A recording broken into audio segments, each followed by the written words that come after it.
फरायसा लोगो नोंथांमोन दिनै जों सोलोंगोन सोंनाय बिथां 8.3 नि 1 बिनि नाम्बार 6 7 आरो 8 खौ जों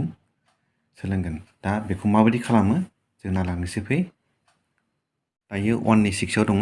1035 डिग्री 1060 डिग्री 1055 डिग्री आरो 1030 डिग्री दा बेखौ जों ओरै खालामनांगोन नैबेखौ जों मा खालामनांगौनो बेखौ नैबे 35 आरो 60 खौ जों मा खालामदो 90 आव सोलायदो जों मा लिरनो हागोन बेखौ 10 बेसेबांनो 90 डिग्री माइनास बेसेबांबा 35 डिग्री थायो 55 खौ होनोसै 55 डिग्री थिग बिदिनो 10 बेसेबांनो 60 खौबो 90 आव सोलायदो 90 डिग्री माइनास नैबेखौ होदो बेसेबां बियो 30 डिग्री अब्ला बिसोर मोननैखौ दानख'बा मा जायोनो 60 डिग्री बिनि उनाव मा जागोननो 10 55 डिग्रीखौ जेबो खालामनांला आरो 10 बेसेबांनो 30 डिग्रीखौबो जेबो खालामनांला दा नायदो 10आ मायाव सोलायगोन दायो 10आ जागोन कट बेसेबांनो 90 डिग्री माइनास 55 आ बेसेबां जायोनो 55 डिग्री थिग बिदिनो नैबे 10आ मायाव सोलायगोन ना 10आबो कटआव सोलायगोन कट बेसेबांनो 30 डिग्री कट 30 डिग्री नायदो मा थालांबावगौ जोंहा 10 55 डिग्री आरो बेसेबांनो 10 30 डिग्री बुजिबायना दा जों ओरै खालामबावनो हायो नैबे कटआ मायाव सोलायगोन दायो कटखौ जों ओरै खालामनो हायो कटखौ जों 10 आव सोलायनो हायो 10 बेसेबां जागोननो 55 डिग्री थिग बिदिनो नैबेखौबो खालामनो हागोन 1 बाय मा जागोननो 10 बेसेबांनो बियो 30 डिग्री आरो नैबेखौ जों सोलायनांला बेसेबां बियो 10 55 डिग्री आरो बेसेबांनो 10 30 डिग्री दा नायदो गोजौनि गाहायनि बे गोजौनि आरो बे गाहायनि बे गोजौनि ना अब्ला दाननानै बेसेबां थागोन 1 बिनि फिननाया 1 जागोन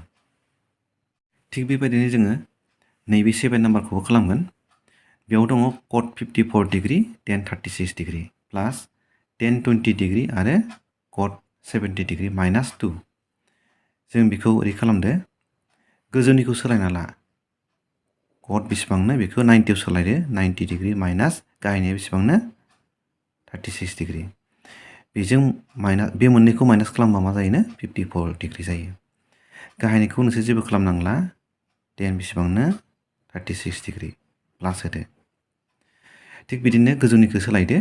बेसेबांनो 10 20 डिग्री दं नालाय बेखौ जों 90 आव सोलायदो 90 माइनास गाहायनिया बेसेबांनो 70 डिग्री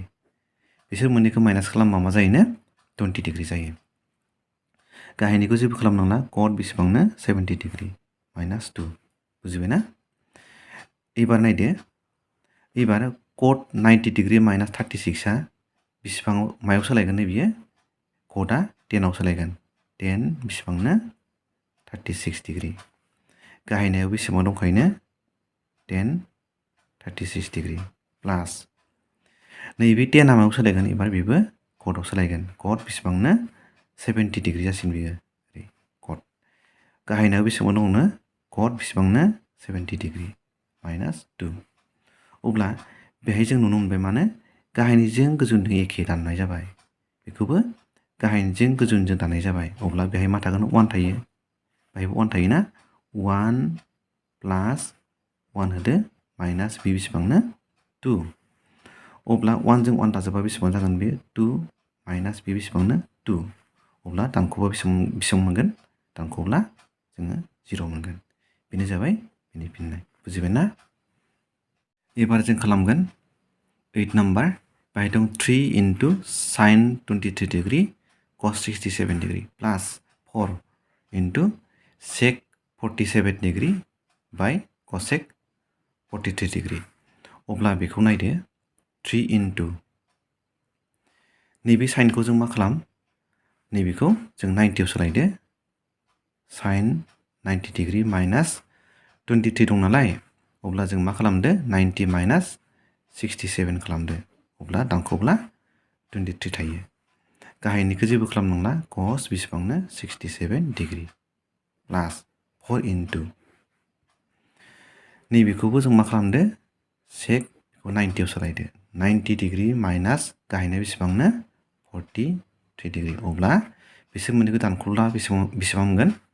47 डिग्री बुजिबायना गाहायनिखौ नोंसोर जेबो खालामनांला कसेक बेसेबांनो 42 डिग्री अब्ला नायदो दायो 3 इनटु दायो साइना मायाव सोलायगोन साइना जाहैगोन बेसेबांनो कस मा होदो 67 डिग्री गाहायनाबो कस 67 डिग्री दंखायो प्लास 4 इनटु बेयो एबार सेकआ मायाव सोलायगोन नो कसेकआव कसेक बेसेबांनो 43 डिग्री गाहायनाबो कसेक बेसेबांनो 43 डिग्री एबार मा खालामदो गाहायनिया एखे जाबाय नालाय गाहायनिजों गोजौनिजों दाननाय जाबाय बेखौबो गाहायनि गोजौनि दाननाय जाबाय दानब्ला बेहाय मा थागोन 1 थारमाने 1 जों 3 इनटु खालामबा 3 आनो प्लास 4 थाबाय 4 इनटु बेहाय मा थागोन 1 अब्ला 4 इनटु 1 4 आनो बिदिब्ला बेखौ दाजाबब्ला मा जागोन नो 7 बिदिब्ला बे 7 आनो मा जागोन ना